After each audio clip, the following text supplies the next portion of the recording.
saudara dikasih oleh Tuhan, pada hari ini kita bersyukur kepada Tuhan kita bisa mengikuti ibadah Jumat Agung. Pada hari ini kita akan mendengarkan firman Tuhan yang terambil di dalam kitab Yesaya pasal 53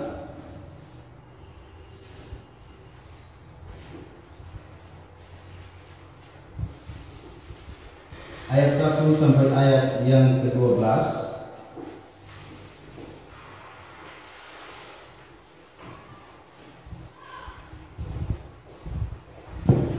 Kita akan membacakan firman Tuhan ini dengan bergantian. Saya membaca ayat pertama, Bapak Ibu sekali membaca ayat yang kedua sampai selesai ayat yang ke-12. Amin semuanya.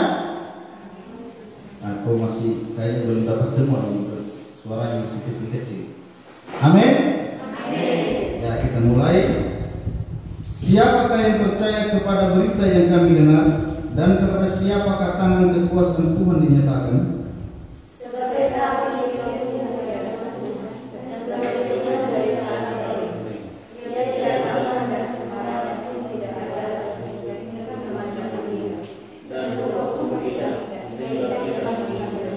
Ia dihina dan dihindari orang, seorang yang penuh kesengsaraan dan yang biasa menderita kesakitan. Ia sangat dihina sehingga orang menutup mukanya terhadap dia, dan bagi kita pun dia tidak masuk hitungan.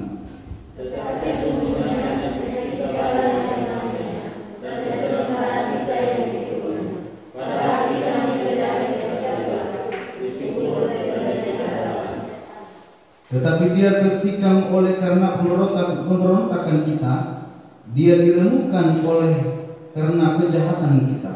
Ganjaran yang mendatangkan keselamatan bagi kita ditimpakan kepadanya, dan oleh bilur-bilurnya kita menjadi sembuh.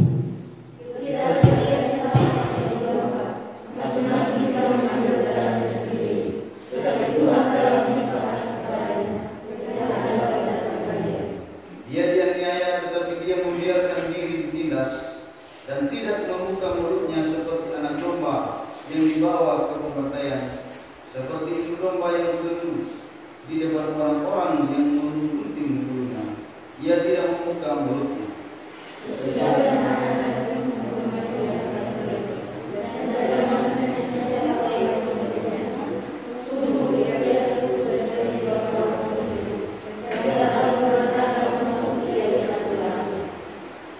Mari kita berdoa.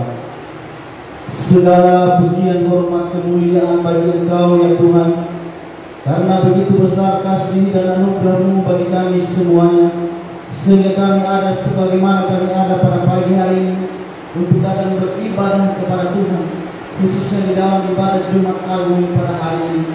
Terima kasih Bapa karena pengorbanan, sehingga kami semuanya boleh berkorban untuk mau bersama-sama beribadah di hadapan Tuhan. Ya Tuhan, saat ini kami sadar manusia yang lemah, banyak kekurangan di hadapan Tuhan, bahkan dosa-dosa yang kami perbuat yang tidak sesuai dengan firman-Mu ya Tuhan. Banyak hal ya Tuhan dalam perbuatan kami, pemikiran, perkataan, bahkan tingkah kami yang tidak menyenangkan hati Bapa. Kiranya Engkau mengampuni kami dengan hati yang tulus ikhlas, memandu kami dengan perlindungan rasa di mana kami meminta kepada Tuhan. Melihat kami sebagai orang yang tidak layak menerima kasih-Mu ya Bapa. Oleh karena itu kiranya Engkau mengampuni kami, sehingga kita menjadi pemahaman daripada berkat-Mu di dalam hidup kami ya Bapa. Lewat firman Tuhan pada hari ini, Tuhan berkati kami bersama. Mengingatkan pemberitaan firman-Mu, kami pertaruhkan di dalam nama Anak-Mu Yesus Kristus, Allah yang hidup. Amin. Bapak Ibu saudara yang dikasihi oleh Tuhan, saya memberi tema firman Tuhan pada pagi hari ini, yaitu pengorbanan Sang Juru Selamat. Pengorbanan Sang Juru Selamat. Kalau kita melihat dan kita bisa mencari arti daripada pengorbanan, setidaknya dikatakan di sana adalah merelakan atau wujud kesetiaan, atau merelakan sesuatu yang sangat berarti atau berharga untuk orang yang kita cintai, untuk orang yang kita kasihi, atau untuk orang yang kita sangat senang. Maka itu arti dari sebuah pengorbanan. Artinya merelakan atau mengikhlaskan, tidak memandang kerugian, tidak memandang kelelahan dan segala macam, mengorbankan dengan sesungguh-sungguhnya demi orang yang kita senang, demi orang yang kita mau. Maka itu adalah arti secara umum dari sebuah atau kata pengorbanan. Maka kita juga sebagai anak Tuhan, kita bisa melihat apa yang menjadi pengorbanan pada hari ini dari Sang Juru. Mari kita bisa melihat kehidupan kita supaya kita mengerti apa itu pengorbanan. Kalau kita menilai hidup kita sehari-hari, apa yang banyak kita korbankan? Atau dari apa kita berkorban dalam hidup kita sehari-hari sebagai manusia? Kebanyakan manusia, kalau saya melihat dan merasakan bahwa banyak mengorbankan kehidupan demi sebuah kertas, demi sebuah kertas. Kalau kita melihat uang adalah kertas, maka semua orang dapat mengorbankan segalanya demi uang kertas. Ada orang dia bahkan mati hanya demi uang. Dia rela kelaparan hanya demi uang. Dia rela capek hanya demi uang untuk bekerja. Dan segala macam dia rela segalanya untuk melakukan hanya untuk demi mendapatkan namanya uang. Dia rela berpisah dari keluarganya, dia rela berpisah dari istri suaminya, anak-anaknya, hanya demi mendapatkan namanya uang. Maka begitu luar biasa pengorbanan manusia untuk mendapatkan selembar kertas.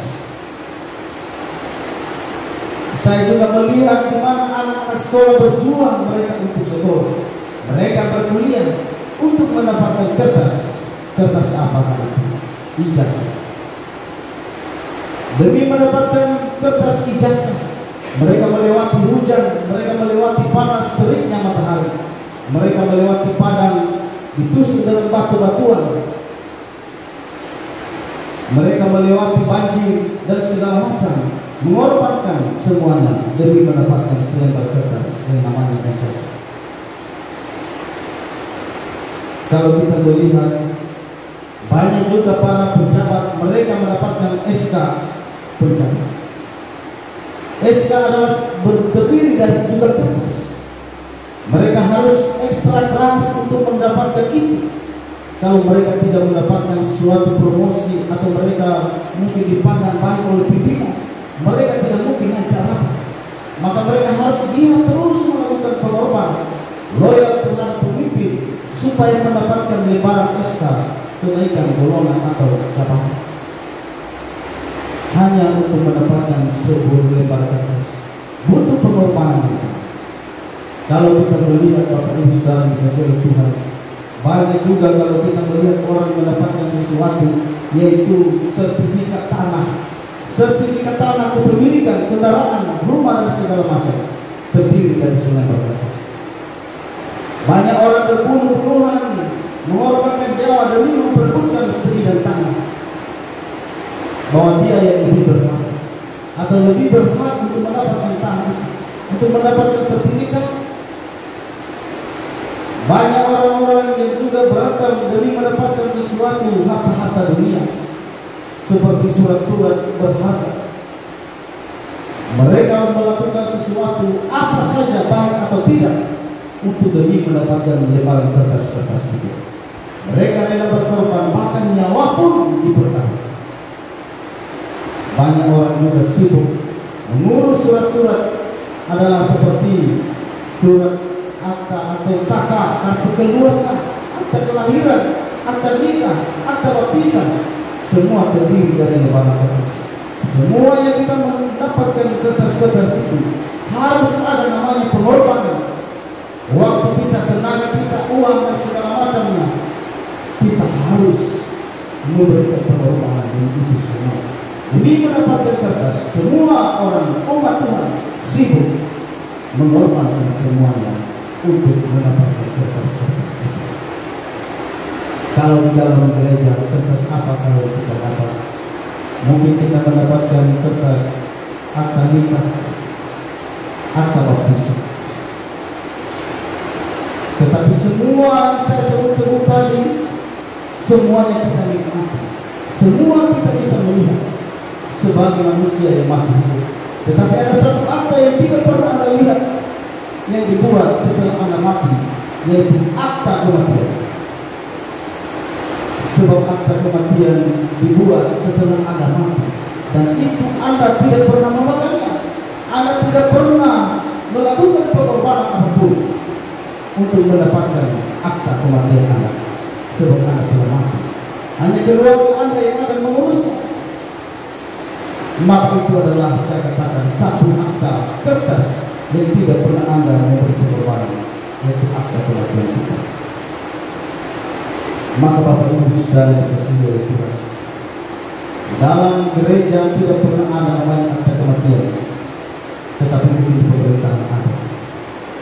Tetapi akta di gereja harus kita mendapatkan namanya apa? Akta kehidupan. Sebab kita semuanya telah melakukan kesalahan yang besar. Sebab banyak umat Kristen mereka mencari mengorbankan sesuatu lebih banyak untuk mendapatkan kertas daripada mendapatkan akta yang tidak pernah dia lihat, yaitu di mana kita mendapatkan akta-akta kehidupan di dalam Tuhan. Ketika kita mencari akta kertas-kertas yang banyak, kita lupa bahwa kita sudah mati di dalam dosa. Seperti tadi ditulis sebenarnya bahwa kita telah mati di dalam dosa. Maka orang mati tidak pernah mendapatkan akta. Dia tidak tahu bahwa dia sudah mati. Dia tidak pernah melihat akta kematian itu. Kenapa? Sudah mati di dalam dosa. Maka kita semua tidak pernah melihat akta bahwa kita telah mendapatkan kehidupan. Sebab kita tidak pernah memikirkan itu. Sebab kita tidak pernah melihat itu. Sebab kita sudah mati di dalam dosa. Kita tanpa Tuhan, maka kita sudah mati. Maka siapakah yang mengurus akta kematian kita? Sebab kita sudah mati secara rohani. Siapa keluarga Anda? Jika keluarga Anda semua telah mati juga, maka tidak mungkin dia mengurus akta kematian kita. Maka harus kita mendapatkan keluarga atau ayah kita atau bapak kita yang mengurus itu, yang tidak mati di dalam dosa, yang tidak berdosa sama sekali. Maka di dalam Bapa kita di surga yang mengasihi kita. Maka di dalam firman-Nya, karena begitu besar kasih Allah akan dunia ini, sehingga mengorbankan anak yang tunggal, supaya setiap orang yang percaya kepadanya tidak binasa, melainkan beroleh hidup yang kekal. Maka karena tidak ada yang mengurus akta kematian kita, setelah kita mati secara rohani, maka ada satu orang yang tidak pernah dia berdosa dan dia tidak mati di dalam dosa, yaitu Tuhan kita Yesus Kristus. Dia datang mengurus akta kematian kita semua, sebab kita telah mati di dalam dosa. Kita tidak mengenal Tuhan, kita jijik melihat dan menyembah Allah yang hidup sebelum kita bertobat. Maka Bapak Ibu Saudara dikasihi Tuhan, Dialah yang datang mengurus, merelakan semuanya demi mengurus akta itu, supaya kita mengerti bahwa kita telah mati.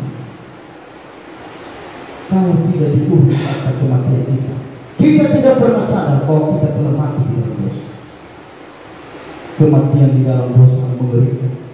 Kematian di dalam dosa memberikan kita penderitaan.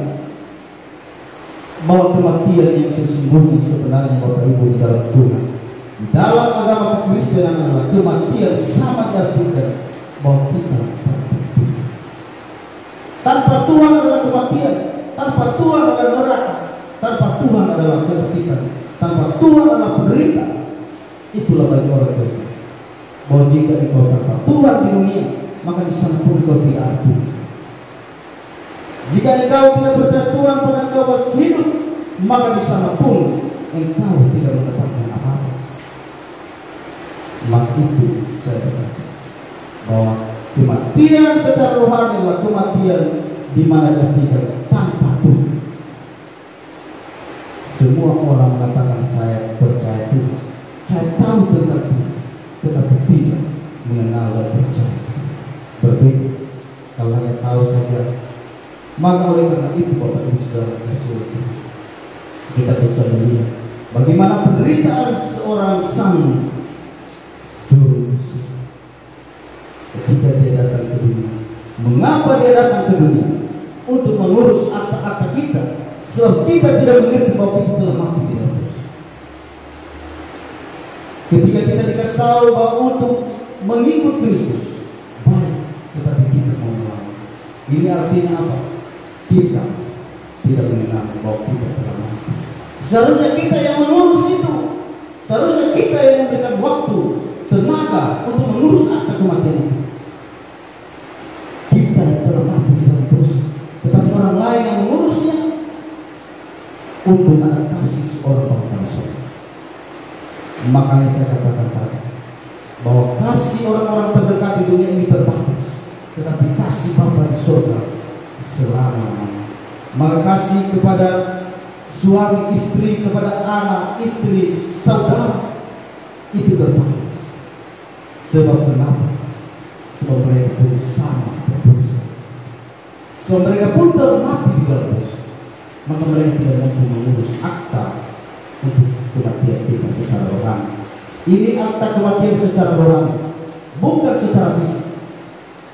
Maka siapa yang ada untuk mengurus akta itu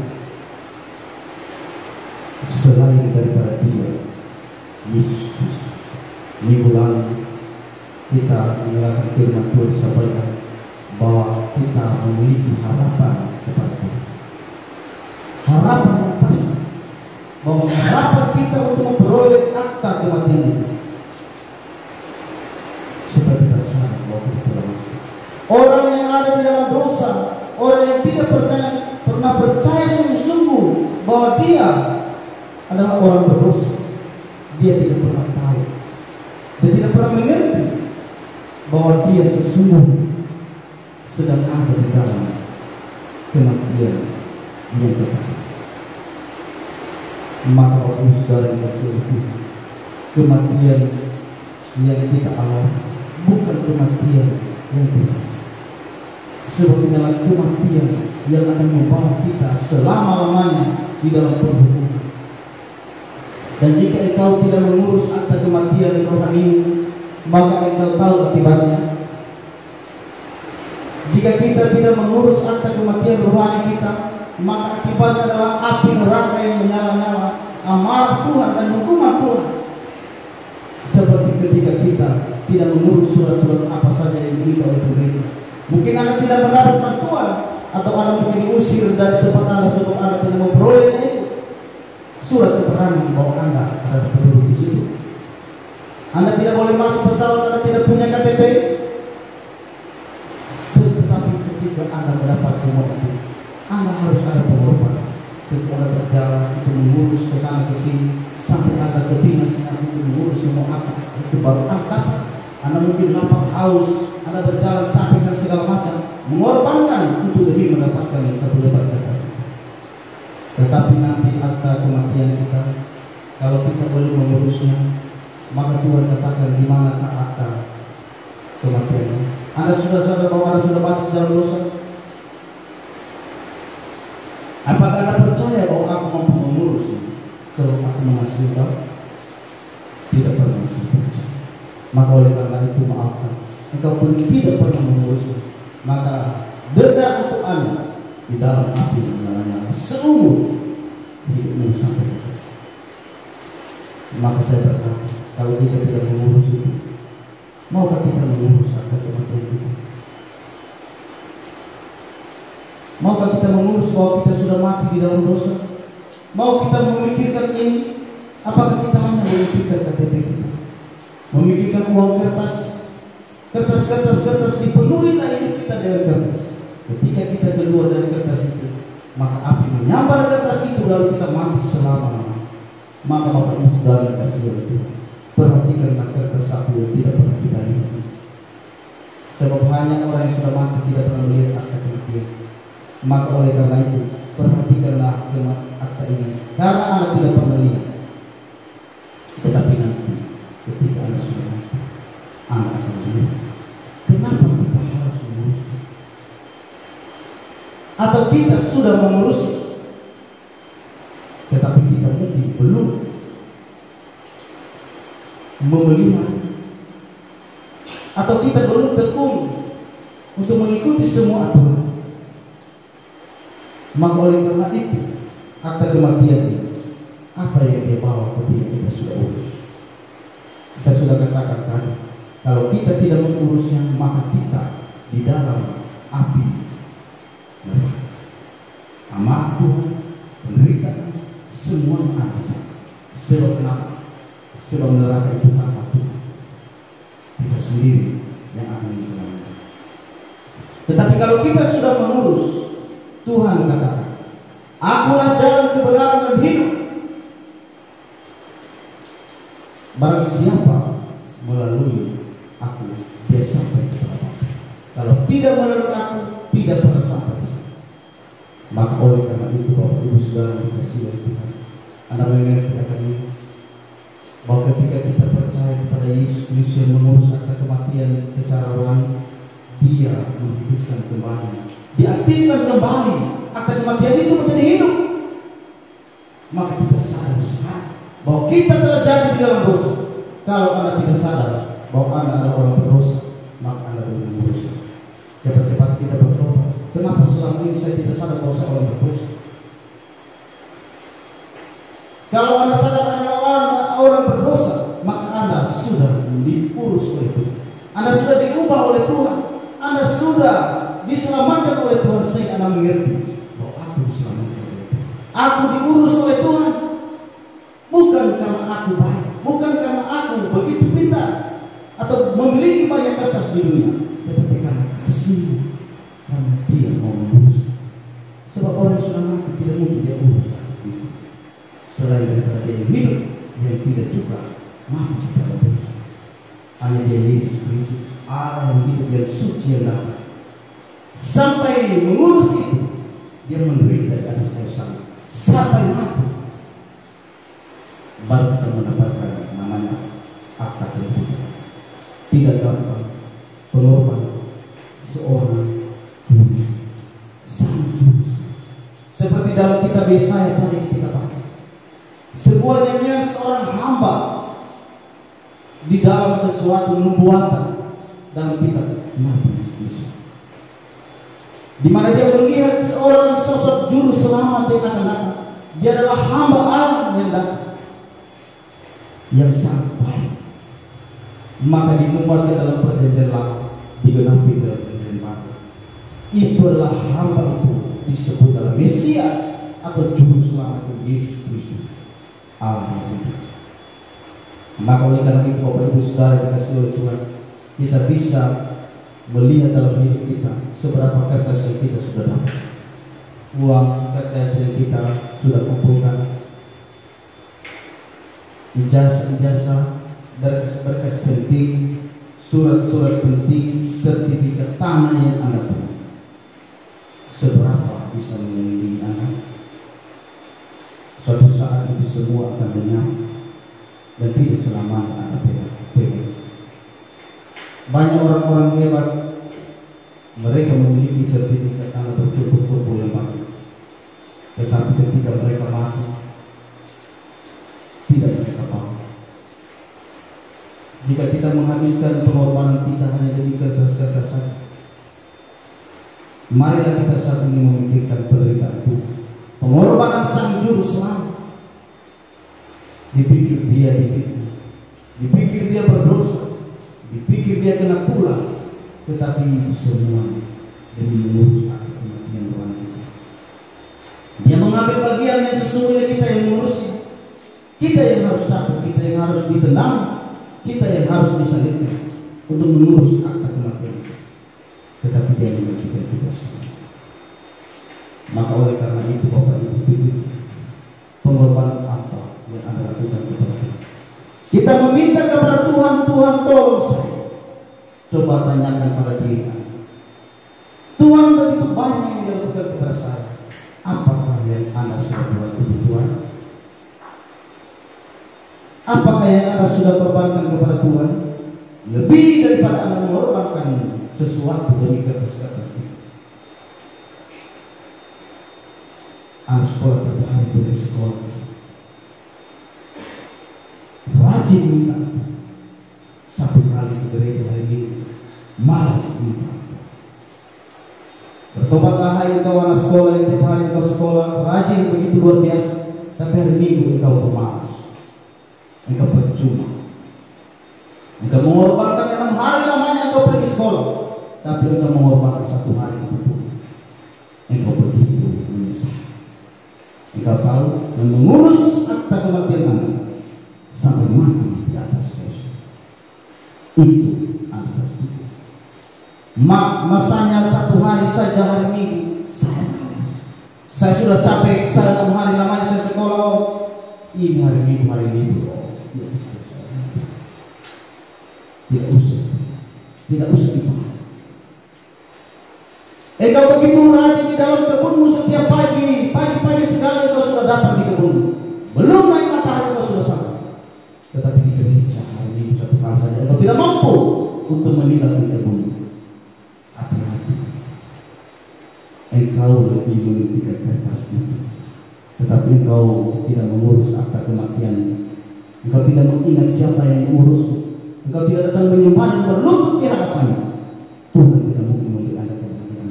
Sebanyak apapun kertas Anda, engkau tetap tidak kecukupan. Engkau tetap kekurangan di hadapan Tuhan. Engkau tidak pernah bisa menikmatinya dengan benar.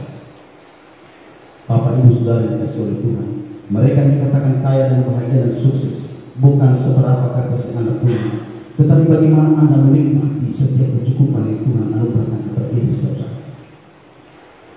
Ketika engkau memiliki sesuatu, 1 lembar kertas untuk 100.000, bisa engkau menikmati yang keluarga. Engkau bisa bahagia dan sukses. Orang melihatmu, engkau senyum, engkau menyapa mereka pikir engkau orang yang begitu bahagia dan sukses. Karena engkau selalu bersyukur. Tetapi itulah mereka yang diberkati oleh Tuhan dan kebahagiaan, damai sejahtera. Tetapi banyak orang yang banyak uang, mereka begitu sibuk dengan uang itu, tetapi mereka tidak pernah bahagia. Tidur pun tidak nyenyak, menjaga kertas-kertas itu. Tidak pergi ibadah karena menjaga kertas-kertas itu. Tidak pergi ke gereja karena demi kertas-kertas itu. Tetapi Anda tahu kertas itu akan hilang. Engkau tidak mungkin mati 1 hari jika engkau meninggalkan itu. Saya percaya. Bapak Ibu Saudara yang dikasihi oleh Tuhan, kalau Tuhan tidak naik di atas Yesus, maka kita semua mati dalam api. Kalau kita tidak sadar bahwa kita orang berdosa, maka itu artinya kita belum diselamatkan. Kita yang pertama harus ada namanya kelahiran kembali. Bahwa ketika kita sudah mati tadi secara rohani, maka harus lahir kembali. Kenapa bisa lahir kembali? Karena Yesus mengurusnya. Dia mencurahkan darahnya untuk menyucikan kita dari dosa-dosa. Dia merelakan nyawanya untuk membayar setiap nyawa kita, untuk menebus setiap kita. Maka oleh karena itu kita sadar sekali bahwa kita harus mengorbankan sesuatu. Anak sekolah hari Minggu tidak boleh.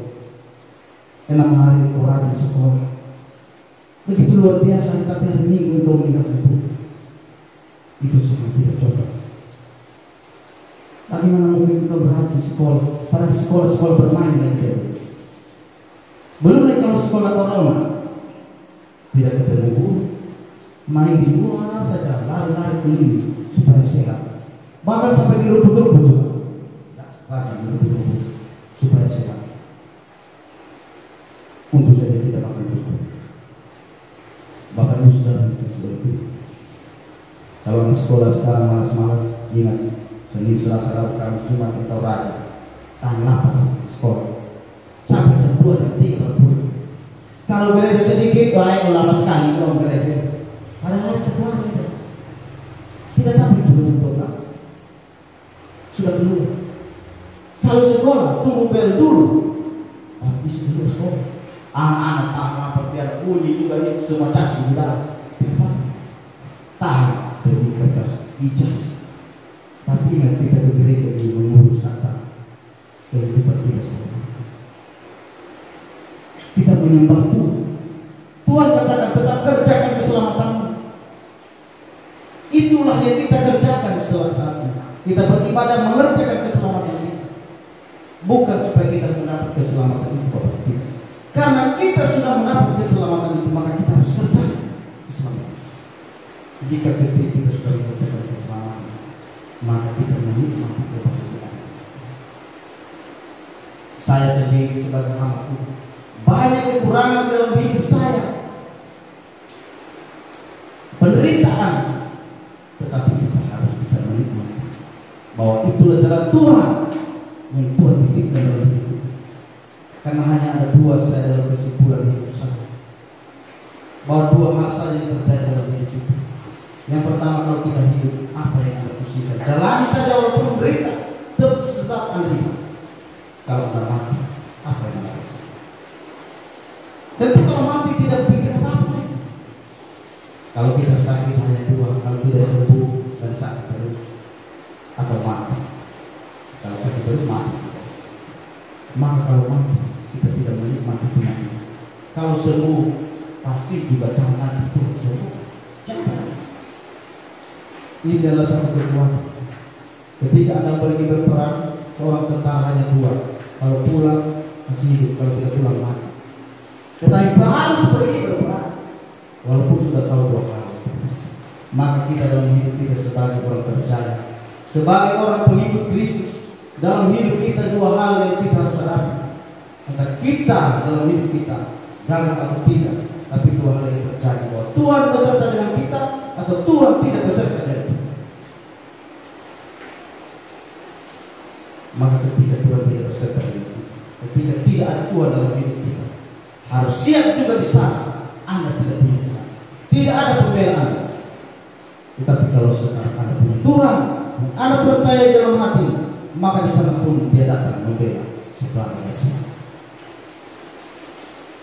Oleh karena itu, ini sangat penting pesan daripada Jumat Agung kali ini, di mana saya memikirkan bahwa kita sebagai umat Tuhan, termasuk saya, untuk merenungkan bagaimana pengorbanan kita selama ini. Banyak hal-hal yang kita sia-sia, kita malas, tetapi kita tidak memikirkan bagaimana kita mengurus akta kematian kita. Akta kematian orang kita. Banyak orang kalau pakai T ada di sini. Kalau urus itu akta itu, akta anak itu sulit atau gampang? Pasti sulit. Sulit. Kenapa sulit? Kita harus datang lagi, kita tulis, kita harus pergi lagi ke dinasnya, jadi tunggu lagi, bawa lagi, baru datang lagi. Di situ kita harus lapar, capek. Maka itu wajar demi mendapatkan. Maka kalau saya pikir pergi di gereja, beribadah, itu kalau Anda capek, Anda lapar, saya wajar. Anda pikir Yesus naik ke atas kayu salib, Dia tidak lapar, Dia tidak haus, tidak memiliki pakaian. Bahkan Dia hanya memakai selepas pakaian. Maka ketika kita berkorban, banyak orang pergi gereja harus baju yang bagus-bagus semua. Kalau tidak ada baju yang bagus, saya tidak ke gereja. Anda pikir Yesus naik ke atas kayu salib pakai baju yang dipaskan pada diolok-olok. Pikir Yesus pakai topi yang baik, dipakai mahkota duri. Tidak perlu dipuji. Kita ke gereja bukan dipuji-puji baju kita, emas kita, sepatu kita, cincin kita, rambut kita. Bukan itu yang berbeda. Apa ketika Yesus naik ke atas kayu salib? Naik ke atas kayu salib, orang melihat Dia dengan olokan-olokan, melihat dengan gosip-gosipan, melihat dengan ejek-ejekan, melihat dengan ludah-ludah. Karena kenapa semua itu? Karena dosa. Maka bagi kita semua, kita naik di salib Kristus, kita datang setiap minggu, dibawa kaki salibnya dengan penuh kekotoran, dengan penuh hinaan, maka kita datang di hadapan Tuhan. Ampun. Maka ketika itu datang di gereja masuk dia, bagi itu saja. Bapak Ibu Saudara bertobat. Begitu itu saja. Seperti itu saja. Baju itu sudah bau. Anda pikir Tuhan lain dari dosa?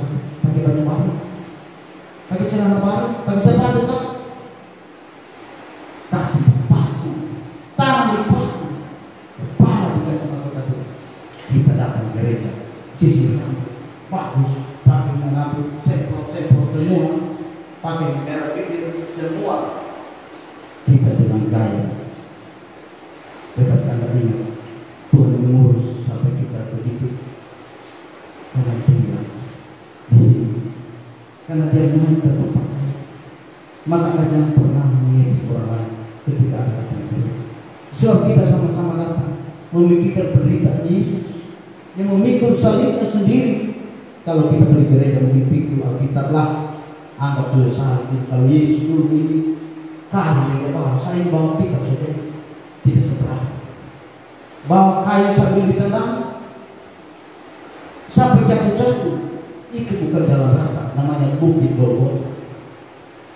Lalu kita sudah mengerti apa itu arti bukit Golgota. Sudah pikir salib, sudah pikir sedang bukit Golgota itu adalah apa? Bukit dekorat. Sudah tahu kalau di sana nanti mati sementara memuji. Dalam tekanan batin kita, ketika kita melakukan itu, pasti kita tidak mati. Kita dihina-hina di orang-orang sementara bahwa kita punya salib, belum mendaki lagi sudah tahu sebentar mati. Bagaimana kira? Tidak mungkin kita bisa melewati, mungkin sudah mati duluan di bawah bukit.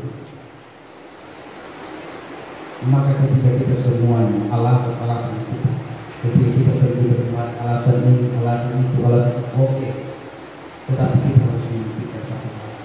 Apakah saya pantas beralasan itu kepada Tuhan? Apakah kita pantas beralasan itu kepada Tuhan? Ketika saya bertanya, ya Allah sudah lama tidak lihat sibuk terus, begini begitu. Ketika Tuhan masukkan saya di dalam neraka atau di dalam surga, mau pilih yang mana? Mau pilih surga, sudah saya tinggal pilih neraka. Saya sibuk. Kalau begitu itu neraka. Apa Yesus berarti? Kalau sampai di sana, sibuk mau cari uang, mau tidak ada uang sama sekali, dia lain. Tuhan bilang, baru kamu mau masuk ke mana? Di surga Tuhan, kepada senang. Kalau begitu bayar, mana uang? Di dunia. Kalau begitu di sini tidak perlu uang. Tetapi Anda kayaknya lebih cari uang, yang ada uang itu di neraka di sana. Maka Bapak Ibu Saudara dikasihi Tuhan, ini pesan Jumat Agung kepada kita supaya kita semua sadar bahwa selama ini kita berdosa, selama ini kita bersalah sama Tuhan, maka sebentar kita akan masuk dalam pertemuan Tuhan. Kita mau mengampuni di hadapan Tuhan untuk kita bisa menjadi alat kebenaran di hadapan Tuhan, dan kita berbuah di dalam hidup kita sebagai umat yang telah menerima keselamatan.